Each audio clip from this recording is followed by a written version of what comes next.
sacrifício em cumprimento de um voto, ou em oferta voluntária, ou nas vossas festas fixas, apresentardes ao Senhor aroma agradável com um sacrifício de gado e ovelhas, então aquele que apresentar a sua oferta ao Senhor por oferta de manjares, trará a 10ª parte de um efa de flor de farinha, misturada com a 4ª parte de um hin de azeite. E de vinho para libação prepararás a 4ª parte de um hin para cada cordeiro, além do holocausto ou do sacrifício. Para cada cordeiro prepararás uma oferta de manjares de 2/10 de flor de farinha, misturada com a 1/3 de um hin de azeite, e de vinho para a libação oferecerás a 1/3 de um hin ao Senhor em aroma agradável. Quando preparares novilho para o holocausto ou o sacrifício em cumprimento de um voto, ou um sacrifício pacífico ao Senhor, com o novilho trarás uma oferta de manjares de 3/10 de uma efa de flor de farinha, misturada com a metade de um hin de azeite. E de vinho para a libação trarás a metade de um hin, oferta queimada de aroma agradável ao Senhor. Assim se fará com todos os novilhos, carneiros, cordeiros e bodes. Segundo o número que oferecerdes, assim o fareis para cada um. Todos os naturais assim farão estas coisas, trazendo oferta queimada de aroma agradável ao Senhor. Se também morar convosco algum estrangeiro, ou quem quer que estiver entre vós durante as vossas gerações, e trouxer uma oferta queimada de aroma agradável ao Senhor, como vós fizerdes, assim fará ele. Quanto à congregação, haja apenas um estatuto, tanto para vós outros como para o estrangeiro que morar entre vós, por estatuto perpétuo nas vossas gerações, como vós sois, assim será o estrangeiro perante o Senhor. A mesma lei, o mesmo rito haverá para vós outros e para o estrangeiro que mora convosco. Disse mais o Senhor a Moisés: Fala aos filhos de Israel e dize-lhes, quando chegardes à terra em que vos farei entrar, ao comerdes do pão da terra, apresentareis oferta ao Senhor. Das primícias da vossa farinha grossa, apresentareis um bolo como oferta da ira, assim o apresentareis. Das primícias da vossa farinha grossa, apresentareis ao Senhor, oferta nas vossas gerações. Quando errardes e não cumprirdes todos estes mandamentos que o Senhor falou a Moisés, sim, tudo quanto o Senhor vos tem mandado por Moisés, desde o dia em que o Senhor ordenou e daí em diante nas vossas gerações, será que quando se fizer alguma coisa por ignorância e for encoberta aos olhos da congregação, toda a congregação oferecerá um novilho para holocausto de aroma agradável ao Senhor, com sua oferta de manjares e libação, segundo o rito, e um bode para oferta pelo pecado. O sacerdote fará expiação por toda a congregação dos filhos de Israel, e lhes será perdoado por quanto foi erro, e trouxeram a sua oferta queimada ao Senhor, e a sua oferta pelo pecado perante o Senhor por causa do seu erro. Será, pois, perdoado a toda a congregação dos filhos de Israel, e mais ao estrangeiro que habita no meio deles, pois no erro foi envolvido todo o povo. Se alguma pessoa pecar por ignorância, apresentará uma cabra de 1 ano como oferta pelo pecado. O sacerdote fará expiação pela pessoa que errou, quando pecar por ignorância perante o Senhor, fazendo expiação por ela, lhe será perdoado. Para o natural dos filhos de Israel e para o estrangeiro que no meio deles habita, tereis a mesma lei para aquele que isso fizer por ignorância. Mas a pessoa que fizer alguma coisa atrevidamente, quer seja dos naturais, quer dos estrangeiros, injúria ao Senhor, tal pessoa será eliminada do meio do seu povo, pois desprezou a palavra do Senhor e violou os seus mandamentos. Será eliminada essa pessoa, e a sua iniquidade será sobre ela. Estando, pois, os filhos de Israel no deserto, acharam um homem apanhando lenha no dia de sábado. Os que o acharam apanhando a lenha e trouxeram a Moisés e Arão e a toda a congregação, meteram-no em guarda, porquanto ainda não estava declarado o que se lhe devia fazer. Então disse o Senhor a Moisés: Tal homem será morto, toda a congregação o apedrejará fora do arraial. Levou-o, pois, toda a congregação para fora do arraial e o apedrejaram, e ele morreu, como o Senhor ordenara a Moisés. Disse o Senhor a Moisés: Fala aos filhos de Israel e dize-lhes que nos cantos das suas vestes façam borlas pelas suas gerações, e as borlas em cada canto, presas por um cordão azul. E as borlas estarão ali para que, vendo-as, vos lembreis de todos os mandamentos do Senhor e os cumprais. Não seguireis os desejos do vosso coração, nem os dos vossos olhos, após os quais andais adulterando, para que vos lembreis de todos os meus mandamentos e os cumprais, e santos sereis a vosso Deus. Eu sou o Senhor, vosso Deus, que vos tirei da terra do Egito, para vos ser por Deus. Eu sou o Senhor, o vosso Deus. Amém. Oremos, irmãos.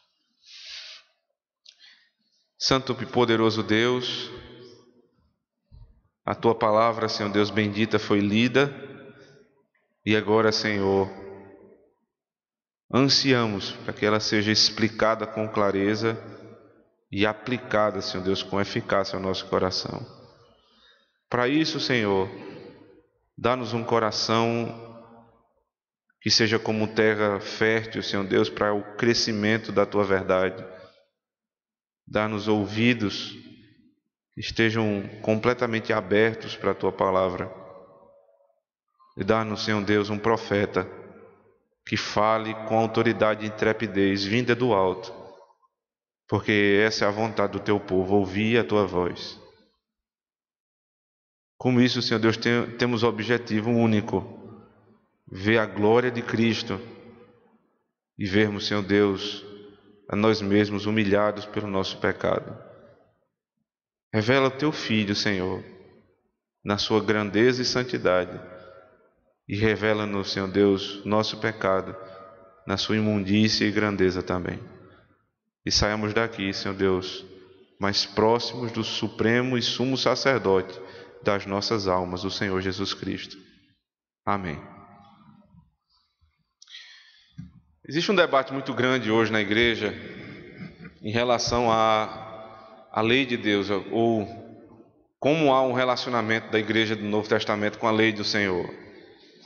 Boa parte da igreja escolheu, uma visão humanista, uma visão antinomista para viver. O que é que isso quer dizer? Se apegando em alguns textos que falam de graça, de misericórdia, de perdão, que não estamos mais debaixo da lei. Então, há quem se levante para argumentar dentro da igreja que existe uma nova forma de interpretar o mandamento, que a lei de Deus precisa ser vista com um novo olhar, porque nós evoluímos, nós progredimos, nós agora temos uma nova interpretação. Então esse é um extremo, é um antinomista, o que ele vive contra a lei de Deus, o que rejeita a lei de Deus. E é interessante porque ele usa a lei de Deus para ser contra a lei de Deus. Porque a lei de Deus, ela está resumida nos 10 mandamentos, mas toda a palavra é a lei de Deus. Você vê isso no Antigo e no Novo Testamento. Ele sempre repete: os meus estatutos, as minhas leis, os meus mandamentos. Ele está falando da lei. A lei é todo o compêndio dos 66 livros da Bíblia. Então, quando alguém se levanta contra um ponto da Bíblia, ele se levanta contra Deus, que é o autor e legislador dessa lei. Então existe esse extremo, muito comum, inclusive, e que leva o homem ao liberalismo.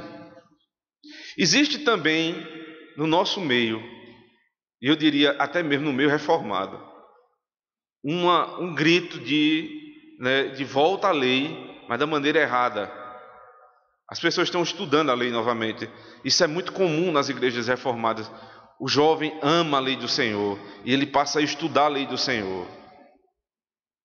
E até aí tudo bem.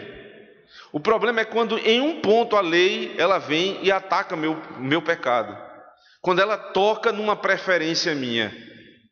Então até mesmo aqueles que dizem que a Bíblia é sua regra de fé e prática, que creem no sola escritura, que amam a pregação, mas ele diz: não, isso aqui é muito radical. Isso não é a maneira correta de interpretar.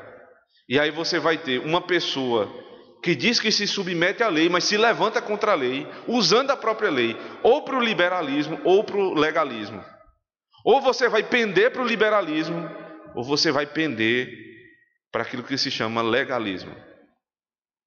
Isso é uma coisa tão natural do ser humano. O equilíbrio não é nada natural do ser caído. Nós não somos equilibrados em nada.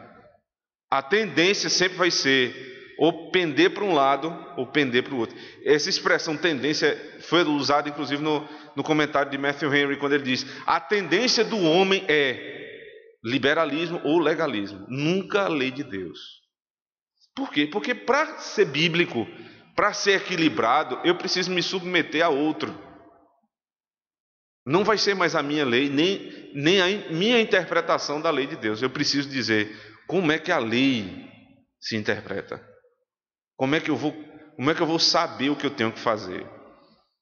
Então eu tenho que me submeter àquele que pode interpretar. E aí eu me lembro das palavras de Cristo em Mateus capítulo 5, no Sermão do Monte, quando ele diz que se a nossa justiça não exceder em muito a justiça dos escribas e fariseus, que tinham a tendência mais para o legalismo, então nós não somos filhos de Deus. Aí ele começa a explicar o quê? Os 10 mandamentos. O que é adultério? Ouvistes dos antigos, não adulterarás. Eu, porém, vos digo, aquele que olhar com um olhar impuro para uma mulher, ele já adulterou com ela. Mas que coisa mais arrogante, que coisa mais radical. Eu só fiz olhar. Peraí, pastor, assim é demais. Que quanto radicalismo, eu só olhei. Eu não roubei, eu só olhei e desejei ter. Eu só olhei e desejei que fosse minha esposa, minha mulher. Eu só olhei e quis. Eu só tive ódio no coração, mas eu não matei. E o Senhor vai ponto a ponto dizendo: não é assim, não é da sua maneira. Não é você que vai dizer como vai interpretar a minha lei. Porque a lei é de Deus. O que é que isso quer dizer? A lei tem a sua essência em Deus. E a interpretação da lei vem também pelo próprio Deus. Quando nós entrarmos na exposição de João, né, depois de Atos dos Apóstolos, nós vamos voltar para João. Logo no capítulo 1, quando ele vai falar sobre a revelação que vem de Cristo, ele diz que Cristo é a revelação do Pai. Isso é bom, é uma boa tradução, mas não é a tradução mais profunda, porque a palavra que é usada ali é: Cristo é a exegese do Pai, ou seja, é Ele quem interpreta, é Ele que diz quem é o Pai. Então, para que eu conheça Deus, eu preciso ir por meio de Cristo, e se a lei é de Deus, eu não vou interpretá-la a parte de Cristo. Porque quando eu entendo a lei por Cristo, eu nem vou pender para o liberalismo, nem vou pender para o legalismo, eu vou ser equilibrado. Ser equilibrado é saber que se eu olhar para uma mulher com um olhar impuro, eu já adulterei. Isso é equilíbrio. É porque não é meu equilíbrio. Esse é o problema. É o equilíbrio dele. É a referência de equilíbrio que está no Senhor. Então, o primeiro ponto de Números 15 que ele quer tratar é que casos como esse, veja, eu espero que sua Bíblia esteja aberta, caso como que está sendo citado aqui, do verso 32 ao 36, quando um homem, porque vai tomar lenha no dia de sábado, dia do Senhor, e ele vai tomar essa lenha, ele não é só repreendido, ele é morto. É para que eu olhe para esse texto e diga assim: esse Deus é um Deus muito irado, esse Deus ele não tem paciência. Ou então, para que eu também não diga: isso é coisa do Antigo Testamento, Deus agora não trata mais as coisas assim, porque a nova aliança vai dizer sim, que precisa ser extirpado do nosso meio aquele que comete tal pecado. A administração é outra, você não vai matar o sujeito, né? A igreja não vai matar o que quebra o dia do Senhor, mas ele vai extirpar como? A igreja vai disciplinar e vai tratar isso com moderação. Não a minha moderação, nem a sua moderação, a moderação do próprio Deus. Isso é ser equilibrado. Então, o primeiro grande ponto de Números 15 é nos ensinar o equilíbrio da lei. Se você olhar mais uma vez, capítulo 13 e 14, 13 e 14 falam sobre os espias que vão entrar na terra prometida e eles voltam com uma mensagem. E é interessante que a mensagem é que a terra é boa, como Deus disse, mas eles não vão poder entrar. Então a mensagem é negativa: nós não vamos ter condições de matar esses gigantes. O povo da terra é forte, Deus não vai poder nos dar essa terra. Então essa é a conclusão. E aí em seguida vem a murmuração. Eles murmuram contra Deus, eles querem retornar para o Egito, eles são repreendidos por Moisés, severamente disciplinados por Deus. A grande parte daqueles homens de Israel que tinham se deixado levar pelos 10 espias são mortos. Fica Josué, Caleb, Moisés, Arão e os que não se deram a entender de acordo com esse relatório. Então capítulo 13 e 14 especificamente estão falando da murmuração de Israel, do pecado e como o pecado foi tratado, com morte. Quando você passa para o capítulo 16, o 15 vai ficar no meio, aí você veja a rebelião de Corá, Datã e Abirão, a liderança que vai se levantar e vai dizer: não, o que Moisés e Arão estão fazendo não é só deles, nós também podemos fazer. Lá foi murmuração, aqui é rebelião. O que é que está no meio desses dois grandes pecados? O capítulo 15. E o capítulo 15 é o capítulo que me ensina que o povo pecador, o povo que peca ao Senhor, mas que é seu povo, vai ser tratado com graça e misericórdia. E por que Moisés escolheu colocar o capítulo 15 aqui? Porque é o fiel da balança. Nem está pendendo para um lado, nem está pendendo para o outro. Você tem pecados que rodeiam a vida da igreja, mas a essência da igreja está sob o pacto com Deus. Então nós não vamos pender para vivermos a vida como nós queremos, nem vamos pender para viver a vida no legalismo, mas nós vamos lembrar que mesmo rodeados pelo pecado, o fundamento da igreja está no pacto de Deus com o seu povo. E é assim que o texto começa. Observe verso 1 e 2. Disse o Senhor a Moisés: fala aos filhos de Israel e dize-lhes: quando entrardes na terra das vossas habitações que eu vos hei de dar, quando você, não é se vocês entrarem, mas é quando vocês entrarem. É quando vocês entrarem, então vocês farão isso e isso. Então tudo que vai acontecer a partir de agora tem como fundamento essa verdade: vocês vão entrar na terra da promessa. E por que essa certeza? Porque Deus fez um pacto com Israel. Agora, o fato de Deus ter feito um pacto conosco, e aí a linguagem da nova aliança é essa, né? Como quando Cristo diz, por exemplo, em Lucas 24, que tudo que foi escrito aqui, foi escrito para que nós possamos crer na história de Cristo. João vai dizer também isso, essa verdade no final do Evangelho. Nem todos os milagres foram contados, mas os milagres que estão registrados em João é para que você creia que Jesus é o Senhor. Então isso aqui tem a ver comigo. É o pacto de Deus com o homem, não pode ser quebrado. Nós quebramos o pacto, mas Ele é fiel e justo para nos perdoar de todo o pecado. Isso não para você viver de qualquer forma, mas para você ter segurança na salvação. Porque não sou eu que interpreto a lei, mas é o próprio Senhor que a interpreta. Então, dadas essas duas verdades, que são, ao meu entender, e de alguns outras pessoas que estudaram muito o texto, são os fundamentos do texto, que é a interpretação correta da lei, né, e a segurança do pacto. Então vai ser retornado agora o entendimento a respeito das ofertas que foram explicadas em Levítico. Veja, se você observar, do verso 3 até o versículo 16, praticamente todo o texto está tratando de sacrifício. Se olhar, verso 3, holocausto, verso 4, oferta de manjares, que vai ser repetida, veja, sacrifício pacífico, oferta de manjares, verso 6, e com objetivo, verso 7, em aroma agradável ao Senhor. Então você tem manjares, oferta pacífica, holocausto. O que chama a atenção, para quem conhece um pouco mais do sistema sacrificial e lembra das pregações em Levítico, é que essas ofertas eram para estar separadas. O holocausto é um tipo de oferta, a oferta de manjares é outro tipo de oferta, o sacrifício pacífico, isso era trazido à mente do povo em situações distintas.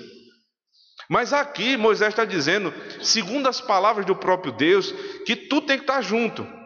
Nessa cerimônia você vai ter o holocausto, que vai estar ligado com a oferta de manjares, oferta pacífica, flor de farinha, tudo junto. Porque aqui, lembre-se, é o equilíbrio da lei. A oferta do holocausto era para que o meu pecado fosse completamente consumido no altar. O sacrifício do novilho, o sacrifício do carneiro, do cordeiro, que era completamente consumido, e dizia: o meu pecado foi satisfeito, ou a justiça de Deus foi satisfeita pela morte do cordeiro. E outros tipos de oferta, como oferta de manjares, tinha muito mais a ver com a alegria da salvação, com o gozo pelo perdão de pecado. E por isso estava separado. Então, primeiro você oferecia o holocausto, e depois você vinha com a oferta de manjares, oferta pacífica, que é para dizer: graças a Deus nós fomos perdoados. Numa linguagem neotestamentária, você não vai começar o culto agradecendo pelo perdão do pecado. Não faz sentido isso. Mas você primeiro pede, confessa e pede perdão pelo pecado. E então há um texto que é lido na liturgia para dizer: eu perdoei o seu pecado. O povo se levanta, agradece cantando um salmo. Exatamente a mesma estrutura, mas aqui você tem o perdão e a gratidão juntos, porque aqui está revelando outro aspecto da verdade. Não existe uma coisa separada da outra. Você não pode ser grato por um pecado que você não confessou, e você não pode ter confessado um pecado e não se sentir grato pelo perdão. Você precisa aprender que toda vez que sinceramente você oferecer, não um sacrifício de novilho ou de ovelha ou coisa do tipo, mas quando você se apresenta em Cristo, imediatamente seu coração tem que ser completamente seguro do seu pecado perdoado. Você precisa ter um coração grato a partir de agora. É por isso que tem essa estrutura: holocausto, oferta de manjares e oferta pacífica, perdão e gratidão andando juntos. Um povo completamente rodeado pelo pecado, mas que tem uma certeza: por meio da morte do Cordeiro, o pacto está guardado e nós não vamos ser entregues a Faraó novamente. Essa é a primeira grande verdade dessa estrutura do texto. Depois ele vai dizer, verso 17 em diante, daquela oferta que você vai chegar e vai entregar ao Senhor, por meio de a oferta que você sente dar as primícias. O perdão alcançado me faz entender uma coisa: o Cordeiro morreu primeiro por mim. Ele é as primícias dos que dormem. Então é relembrar dessa verdade aqui. Se você teve o holocausto, e se você depois teve a oferta de manjares e agradeceu a Deus, então você tem que ter certeza que a partir de agora sua vida tem que ser entregue ao Senhor. Como é que eu digo isso? A primeira parte do que é meu vai para as mãos do Senhor. Porque um princípio bíblico é: a parte pelo todo. Quando você entrega 10% do seu rendimento na igreja, a gente às vezes diz isso, porque 10% é do Senhor. Não, não é. Em um sentido é, mas não em todo. Porque, na verdade, 100% é do Senhor. As primícias eu estou dizendo: Senhor, porque eu confio que o Senhor deu o primeiro, o Senhor vai dar o último. Ou então, se eu tiver condições para dar o da tua casa, o Senhor vai me dar condições para honrar todos os meus compromissos. Então não é porque 10% é de Deus, tudo é de Deus. Como é que eu digo isso? Dando a parte de Deus.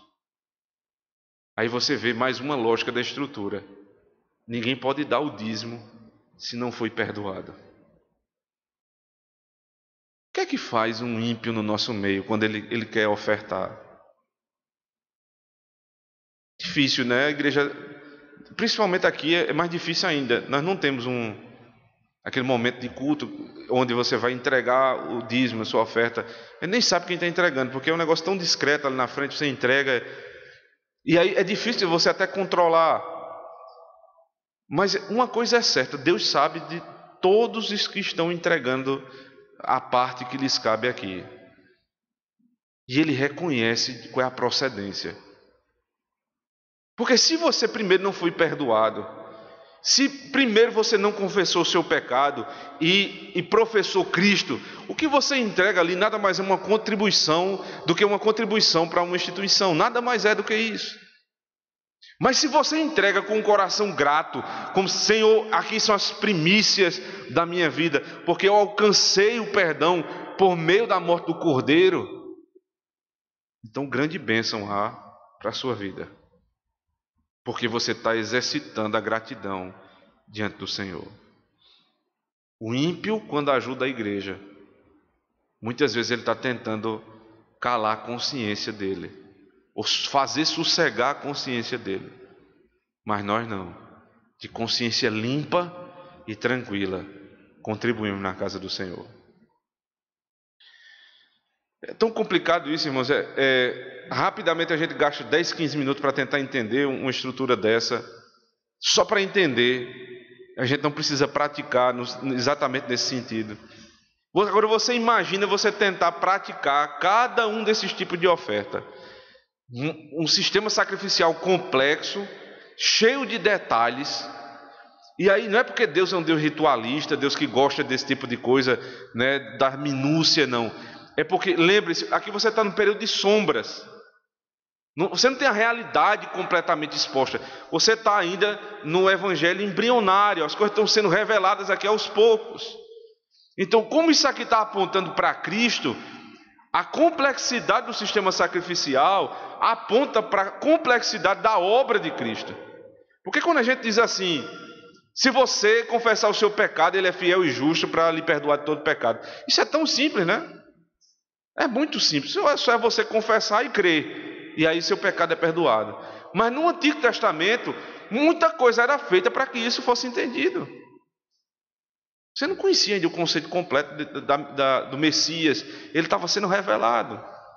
E por isso a complexidade.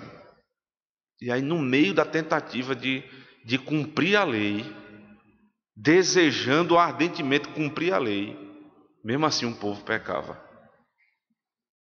O povo pecava. E é por isso que vem a terceira parte desse texto, do verso 22 até o verso 29. Eu vou ler só alguns versículos para vocês poderem entender melhor. Verso 22. Quando errardes e não cumprirdes todos estes mandamentos que o Senhor falou a Moisés, sim, tudo quanto o Senhor vos tem mandado por Moisés, desde o dia em que o Senhor ordenou e daí em diante nas vossas gerações.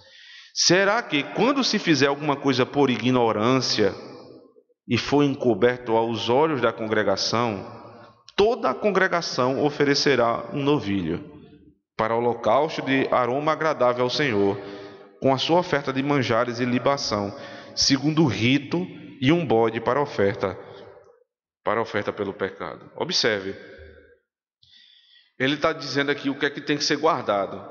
Quando errades, não cumprides todos esses mandamentos. E depois ele diz, sim, verso 23, tudo quanto o Senhor vos tem mandado por Moisés. Aí o sujeito diz, não, mas isso aqui, mais uma vez, é a revelação, né, da dureza do Antigo Testamento. Aí eu vou lá para Mateus capítulo 28, nas últimas palavras de Cristo, num texto que é conhecido somente pela grande comissão, no sentido de evangelização, mas se esquecem que ele diz no verso 20 do capítulo 28, ensinando-os a guardar, não são quase todos os mandamentos. Não é ensinar alguns mandamentos. Ele diz, ensinando-os a guardar todas as coisas que vos tenho ordenado. Então qual é o objetivo da antiga aliança? Que você guarde todos os mandamentos. A lei tem esse princípio, guardar, não 9, os 10 mandamentos. Não só no aspecto positivo, mas positivo e negativo. Não só naquilo que é mais direto, mas em toda a abrangência.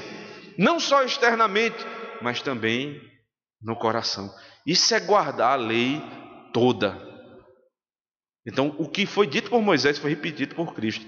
Você precisa ensinar o povo a guardar toda a lei. Mas é óbvio que nós não guardamos.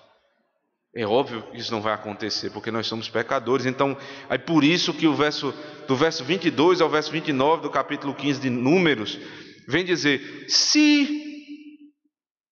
é uma possibilidade. Será que, quando se fizer alguma coisa por ignorância, ele vai tratar aqui do pecado por ignorância. O pecado por ignorância. O que é pecado por ignorância? De maneira mais clara, obviamente, é o pecado que eu não conhecia e eu pequei. Era um ponto da lei que eu não conhecia muito bem e eu pequei. Isso, da maneira mais simples, é a maneira de entender o que é pecado por ignorância. É a falta de conhecimento. Então, se alguém peca por falta de conhecimento, existe um tipo de sacrifício específico para isso. Há um sacrifício para isso. Mas não me parece ser a única possibilidade. Porque, se você lembra o que Paulo disse, primeira carta a Timóteo, abra comigo, por favor. Primeira carta do apóstolo Paulo a Timóteo, no capítulo 1, verso 13.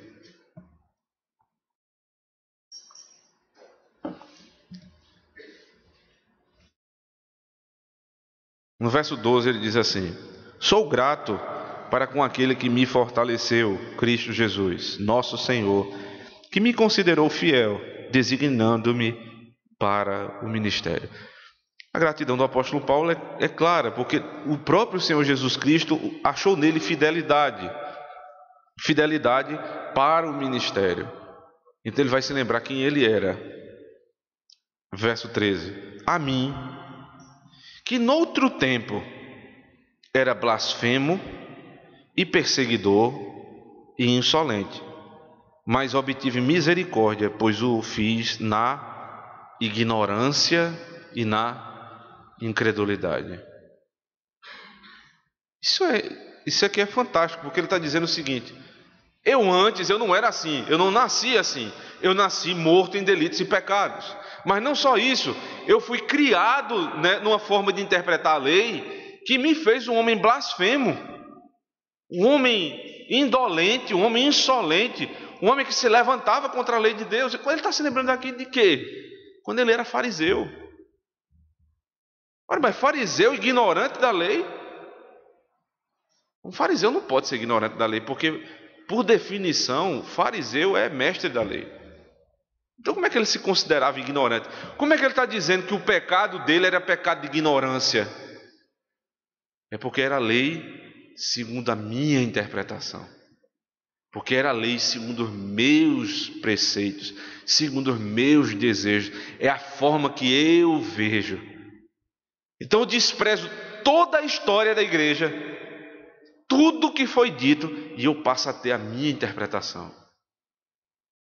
Não existe nada mais atual do que isso. Não existe nada mais atual do que isso. Seminário. Você ouve no seminário hoje. Escutei de estudante lá de Recife dizendo que tem professor que se levanta para dizer, o aluno, o primeiranista, o sujeito está entrando no seminário e diz assim: mas pastor, o que o senhor está ensinando é contra nossos símbolos de fé. Ele diz: você veio para cá estudar a Bíblia ou o símbolo de fé? Qual é a relação aqui? A Bíblia é diferente dos símbolos de fé? Mas esse sujeito que disse isso, ele jurou diante de Deus e da igreja que ele crê que os nossos símbolos de fé, nossos catecismos e nossa confissão de fé não são a Bíblia, mas são a melhor de todas as interpretações que existem. E depois ele vai ser pago pela igreja para colocar o documento da igreja contra a interpretação dele. Contra a interpretação dele. E esse mesmo professor, esse mesmo aluno disse assim: professor, o senhor é a favor dos dons extraordinários para hoje? Ele disse: não sou. Então o mesmo aluno disse: por que o senhor não é? Capítulo 1, meu irmão, da Confissão de Fé. Hebreus, capítulo 1, verso 1 e 2. Tendo Deus outrora se revelado aos nossos pais por meio dos profetas, hoje ele se revela pelo Filho. O meu filho, isso é tão simples. Então o menino do primeiro ano disse assim: então como é que pode usar o símbolo de fé para defender a descontinuidade nesta administração dos dons e não pode para aquilo outro? Como é que é isso? Isso não é um pecado de ignorância, irmãos. Em um sentido, né?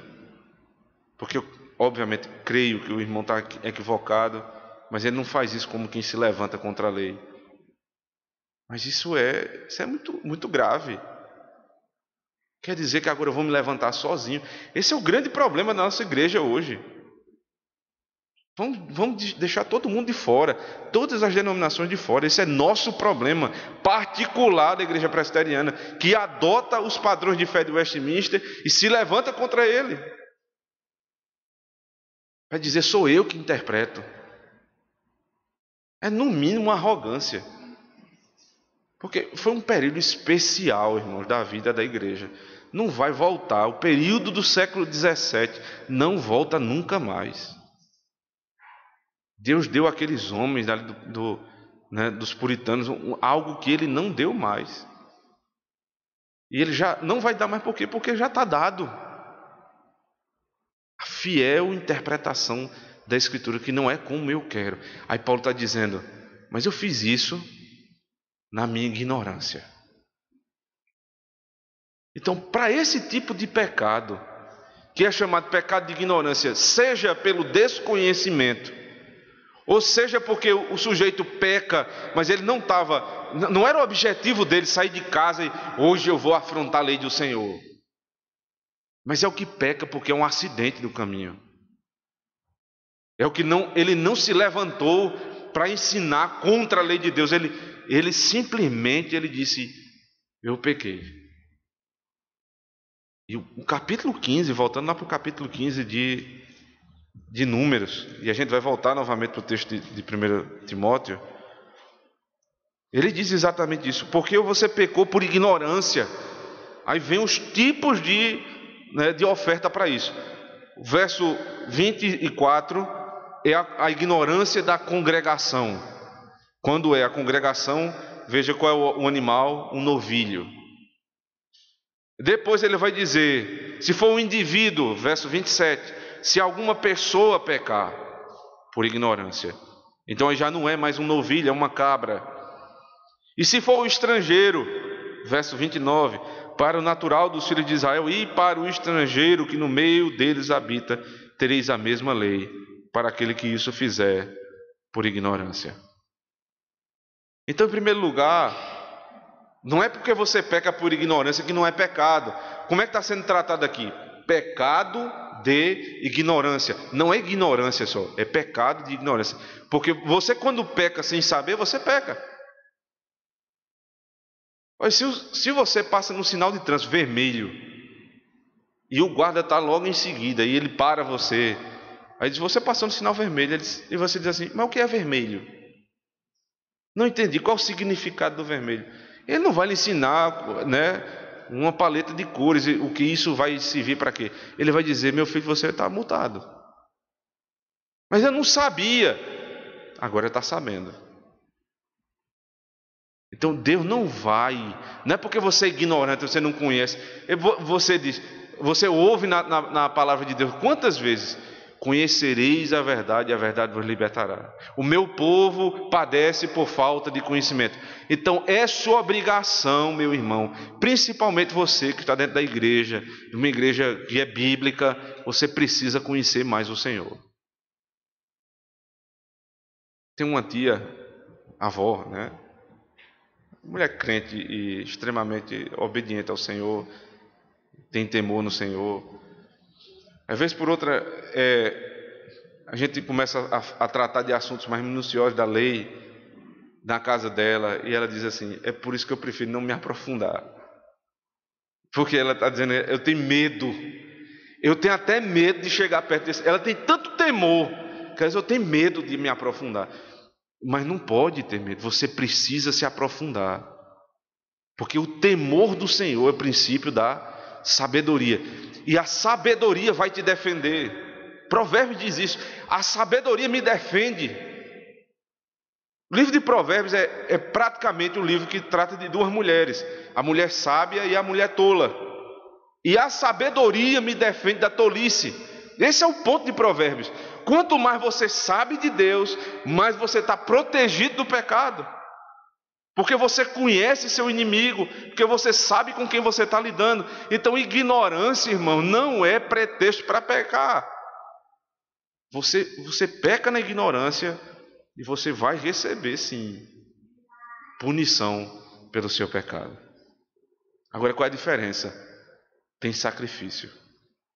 Existe o sacrifício para o pecado da congregação, para o pecado do sujeito e para o pecado do estrangeiro. Mas é pecado. Aí vem a próxima parte do texto, verso 30 e 31. Observe que há um grande contraponto aqui. Como é que começa? Verso 30. Mas a pessoa que fizer alguma coisa atrevidamente, quer seja dos naturais, quer dos estrangeiros, injúria ao Senhor, tal pessoa será eliminada do meio do seu povo. Pois desprezou a palavra do Senhor e violou o seu mandamento, será eliminada essa pessoa e a sua iniquidade será sobre ela. Ficou claro que aqui não é mais o mesmo tipo de pecado. Lá é o pecado de ignorância, aqui é o pecado atrevido. Eu achei tão interessante a tradução, né? Atrevimento, porque é um menor que se levanta contra o maior.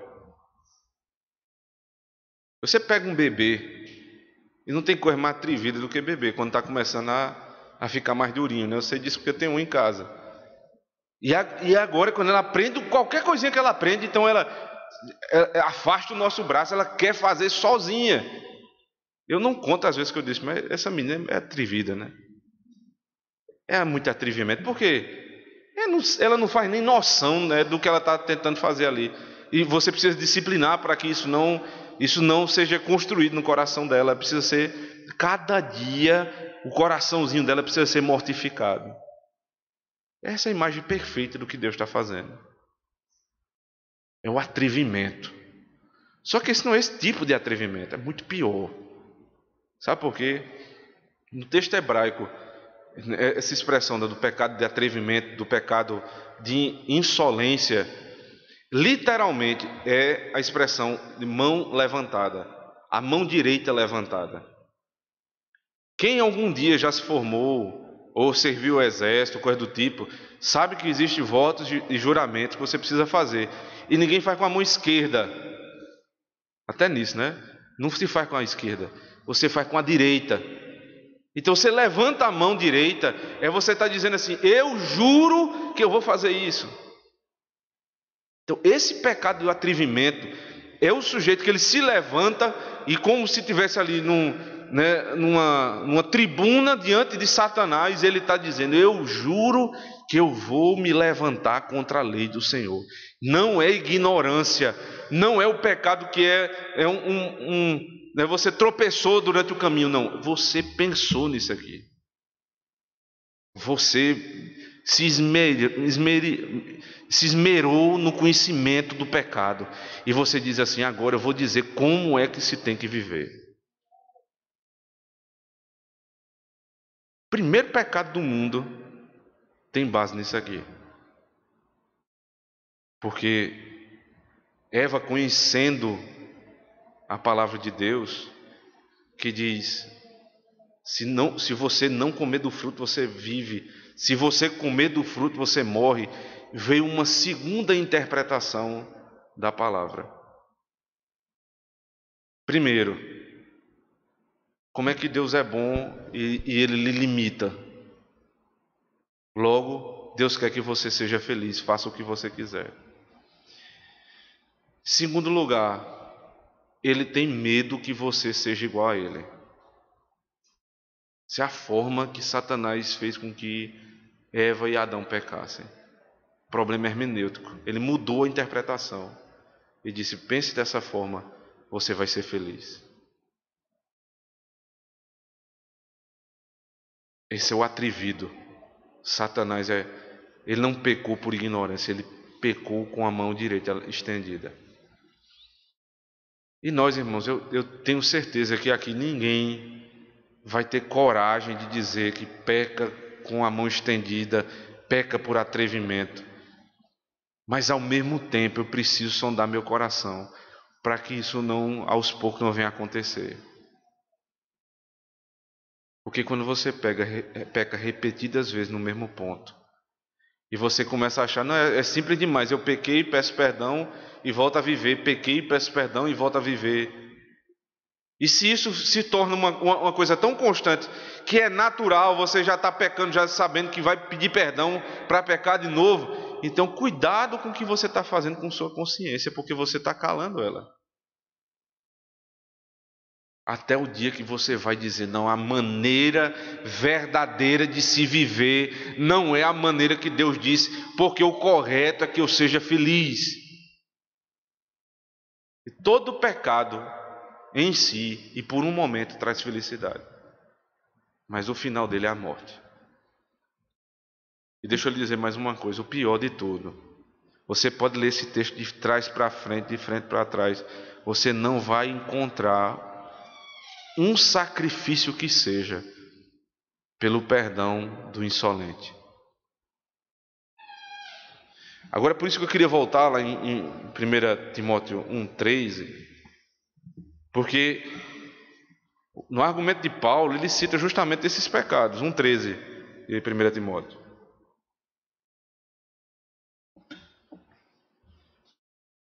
Ele diz: a mim que noutro tempo era blasfemo, perseguidor e insolente.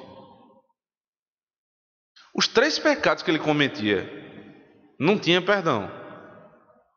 A insolência é o levantar-se contra o Senhor. A blasfêmia é você falar mal do Senhor. Isso é o sentido mais profundo do que está sendo dito aqui. E a perseguição. Ou seja, ele era um sujeito que ele fazia isso. Todo dia ele se levantava para afrontar o Senhor. Mas ele diz em seguida: mas obtive misericórdia, pois o fiz na ignorância e na incredulidade. Os pecados que eu cometi não foram porque eu conhecia a verdade e mesmo assim eu me levantei contra ela. Não, eu era ignorante e era incrédulo. E por que eu quis voltar para cá? É porque isso nos deixa numa situação complicadíssima. Você que congrega numa igreja onde há pregação do Evangelho, onde há ensino, onde as coisas são feitas conforme a palavra de Deus, e você mesmo assim, você continua pecando e pecando e pecando, e de maneira insolente vivendo contra o Senhor, você não vai poder dizer isso aqui. Porque você nem é ignorante, porque você conhece, e você professa a fé, ou seja, você não é incrédulo. Veja o risco que a sua alma está correndo. Nos aproximando do fim, lá de Números 15, vem um caso prático. Verso 32. Estando, pois, os filhos de Israel no deserto, acharam um homem apanhando lenha no dia de sábado. Os que acharam apanhando lenha o trouxeram a Moisés e a Arão e a toda a congregação. Meteram-no em guarda, porquanto ainda não estava declarado o que se lhe devia fazer. Então disse o Senhor a Moisés: tal homem será morto, toda a congregação o apedrejará fora do arraial.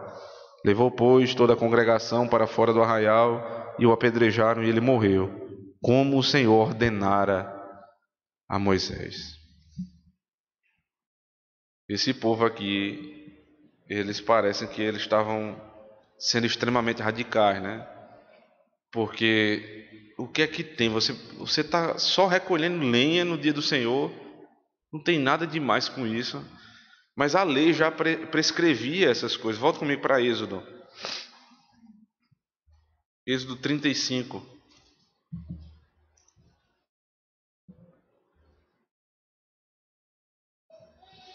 Verso 2. 1 e 2. Tendo Moisés convocado toda a congregação dos filhos de Israel, disse-lhes: São estas as palavras que o Senhor ordenou que se cumprissem.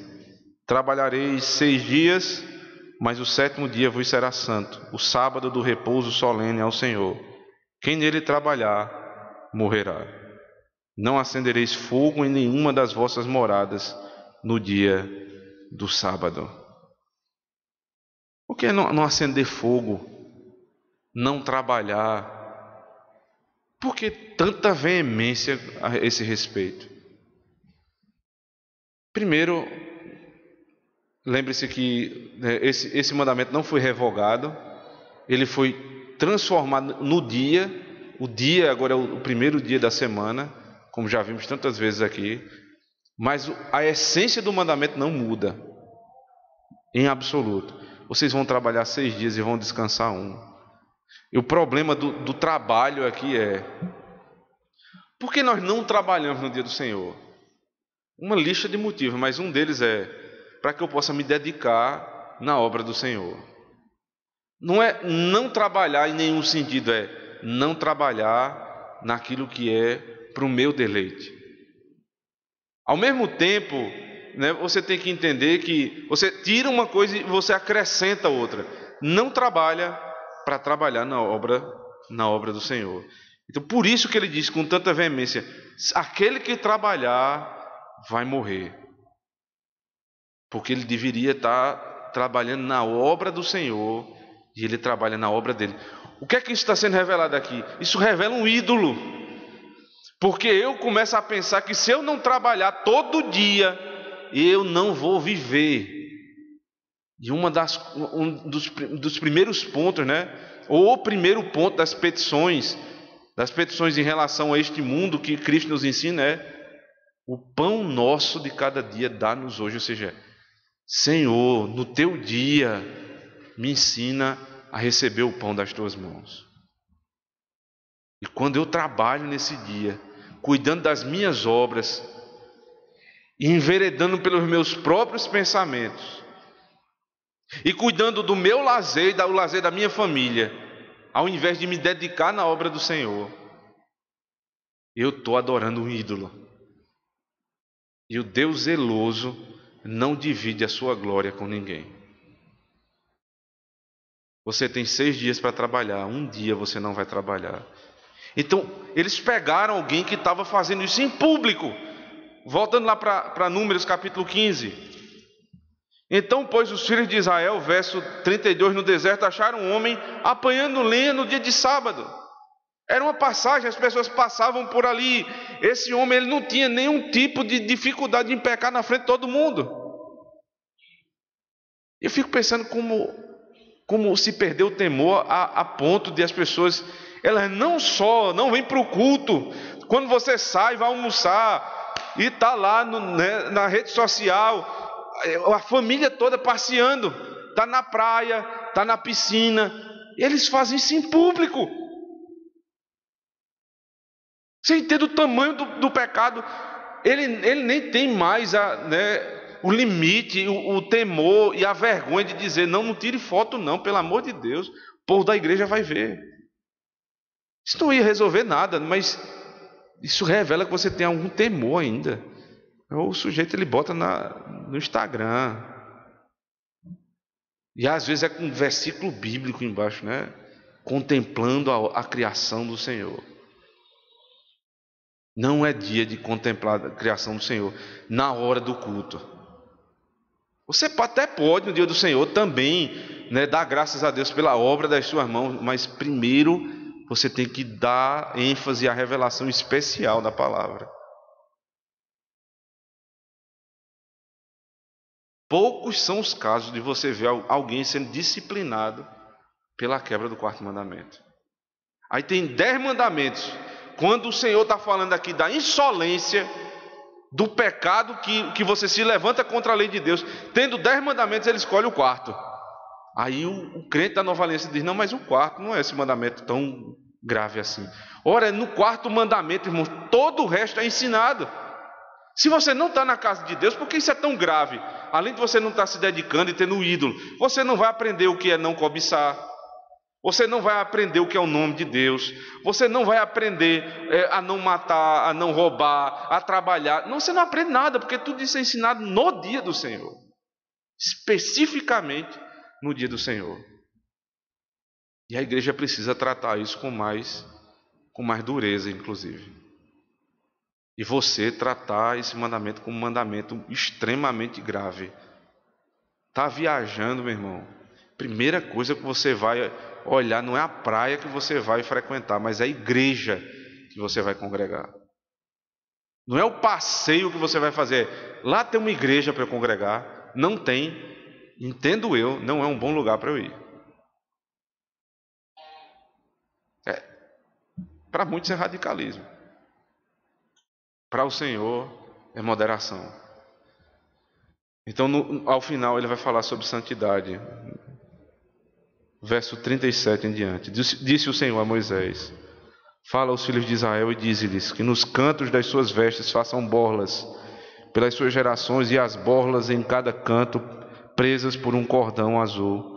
E as borlas estarão ali para que, vendo-as, vos lembreis de todos os mandamentos do Senhor e os cumprais. Não seguireis os desejos do vosso coração, nem dos vossos olhos, após os quais andais adulterando, para que vos lembreis de todos os meus mandamentos e os cumprais, e santos sereis a vosso Deus. Eles iam pegar agora um cordão azul e amarrar nas extremidades com borlas, né?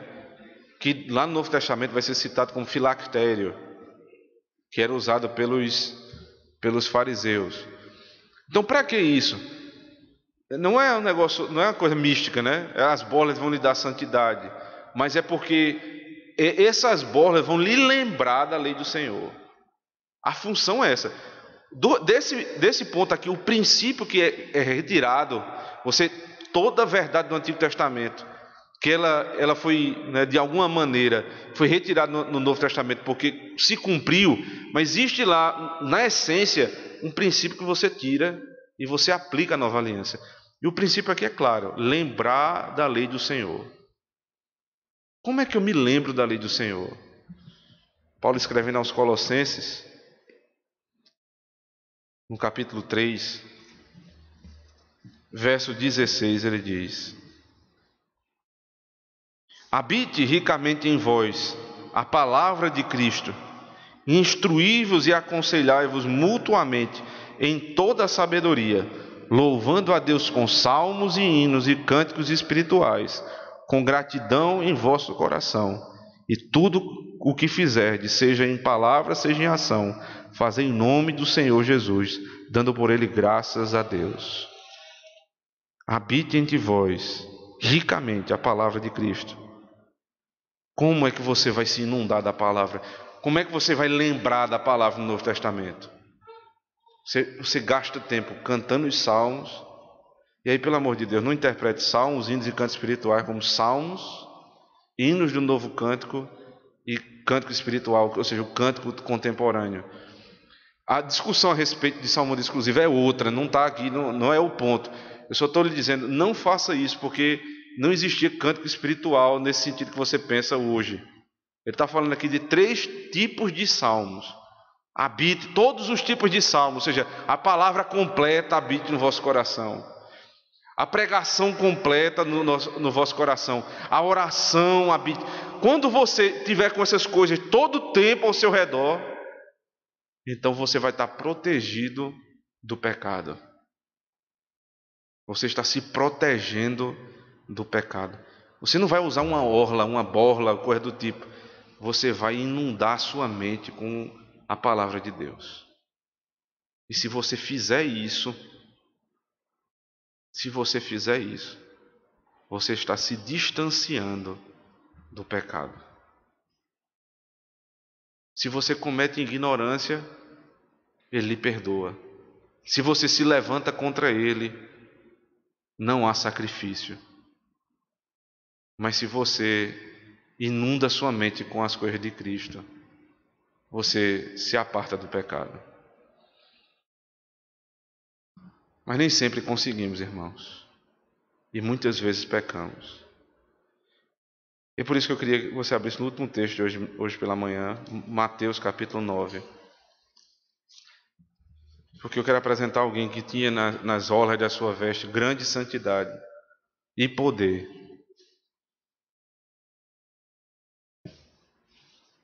A partir do verso 19,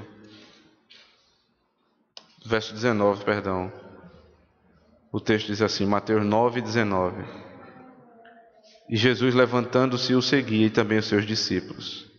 E eis que uma mulher, que durante 12 anos vinha padecendo de uma hemorragia, veio por trás dele e lhe tocou a borla da sua veste. Porque dizia consigo mesma, se eu apenas lhe tocar a veste, ficarei curada. E Jesus, voltando-se e vendo-a, disse, tem bom ânimo, filha, a tua fé te salvou. E desde aquele instante a mulher ficou sã. Uma mulher com fluxo de sangue, ela era separada do culto, ela estava com uma espécie de disciplina, ela não podia se achegar, à adoração. E ela disse, se eu tocar na orla da veste desse homem, eu vou ser purificada. Ela disse, eu não tenho santidade em mim mesmo. Ainda que eu mate todos os bois e todos os carneiros e todos os cordeiros, eu ainda permanecerei impura. Mas se eu tocar na orla da veste dele, eu vou ser purificada. E ela tocou. E a santidade de Cristo foi a sua justiça. E ela ficou sã. O que é que esse texto nos ensina, irmãos? No meio das nossas murmurações, das nossas rebeliões, como no capítulo 13, 14 e 16, existe o contrapeso, a graça e a misericórdia do Senhor, que são alcançadas em Cristo, que nos purifica de todo o pecado. Já não há mais acusação contra os que estão em Cristo Jesus, nosso Senhor. Se você é impuro, ou seja, você não conhece Cristo, chegou a hora de você tocar na orla das suas vestes e clamar por perdão. Mas se você conhece Cristo e você ao longo do caminho, tropeçando, e você não se levantando contra Ele, mas levando a palavra de Deus em alta conta, peca e depois se ajoelha, pede perdão e diz, Senhor, inunda minha mente com as tuas coisas, Senhor, e você peca de novo, tem uma solução para você.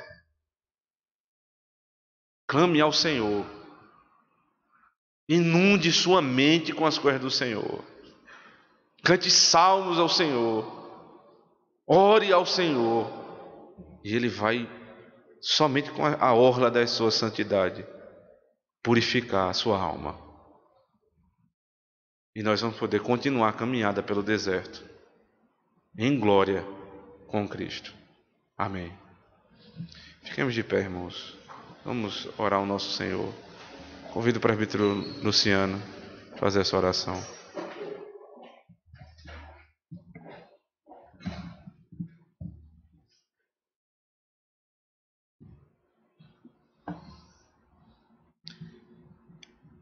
Bendito Deus, eterno e poderoso Pai, nós te damos graças, Senhor, porque ouvimos a Tua voz nessa manhã e fomos profundamente consolados, ó Deus, porque uma vez nosso pecado tendo sido apontado, o Senhor nos oferece a misericórdia e a graça que há no sacrifício do teu Filho.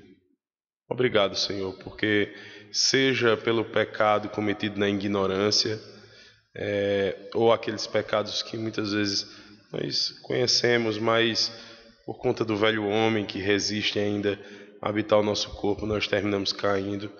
O Senhor tem sacrifício para cada um deles.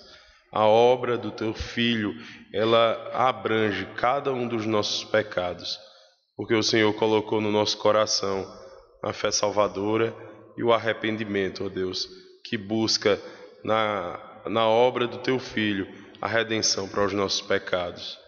Nós te pedimos, Senhor, que o Senhor sempre nos lembre, sempre nos enchendo com a tua palavra, sempre nos lembre de quem nós somos, do que te devemos e do que o Senhor fez em nosso favor por meio da vida do teu Filho. Para que nós possamos, ó Deus, apesar de pecadores ainda nessa vida, sempre em comunhão contigo. Nós te oramos em nome do nosso Senhor Jesus Cristo, que morreu por todos os nossos pecados. Amém. Vamos cantar, irmão. 51.